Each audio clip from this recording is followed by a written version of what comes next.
Europe just flipped Donald Trump a giant middle finger, and the man is in a total unhinged meltdown. Which is so predictable at this point, don't you agree? Happy Friday and welcome to Occupy Democrats. I'm David Reddish. So, one of Donald Trump's most bizarre and incendiary claims since returning to office is that he wants the US to own the nation of Greenland, currently a possession of Denmark. Lest you've forgotten, amid all his other stupidity, which is considerable at this point, here's a brief recap. President Trump has said he wants to take over Greenland for security reasons. And yesterday he repeated his territorial ambitions. We have to have Greenland. It's not a question of, do you think we can do without it? We can't. The president's refused to rule out using force, leaving many here in Greenland angry and anxious. Is this just a normal visit by an American leader to a US military base? I don't think so. Vivian Motzfeldt is Greenland's foreign minister and told us she wants cooperation with the US, not domination. You just don't take over. You speak and you talk.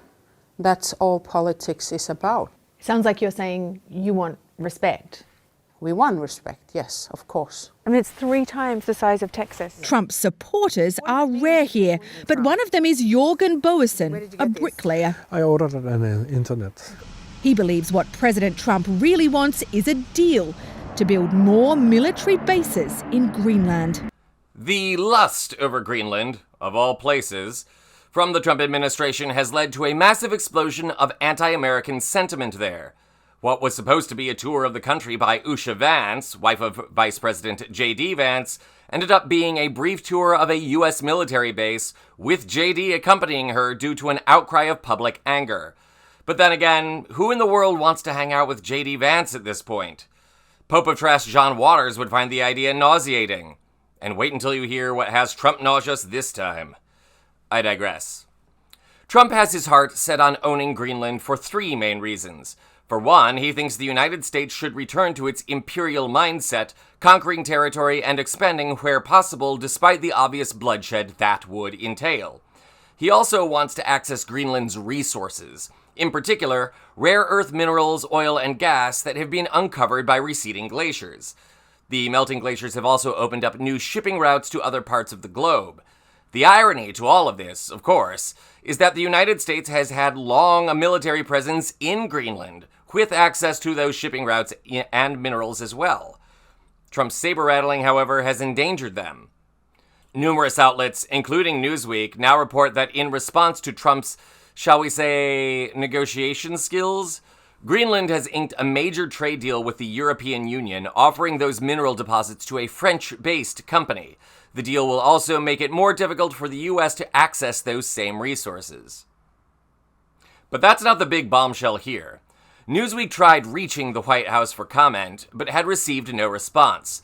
The magazine should have just thought to try Truth Social, where, as we all know, Trump just loves to hang out.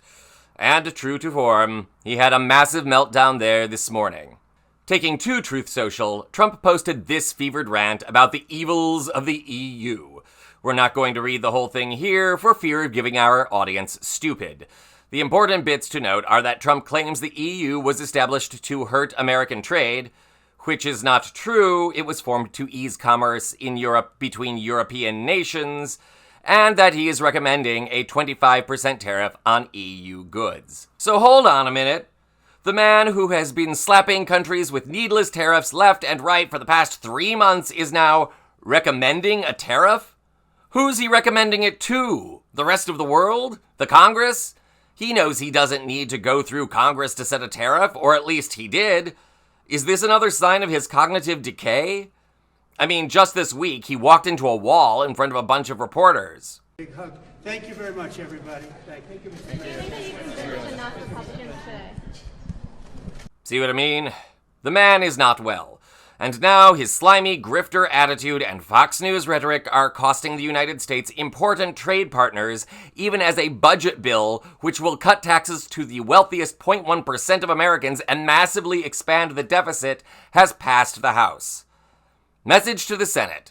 Put the brakes on all of this stupidity, and somebody make this man take a cognitive test. This is Occupy Democrats.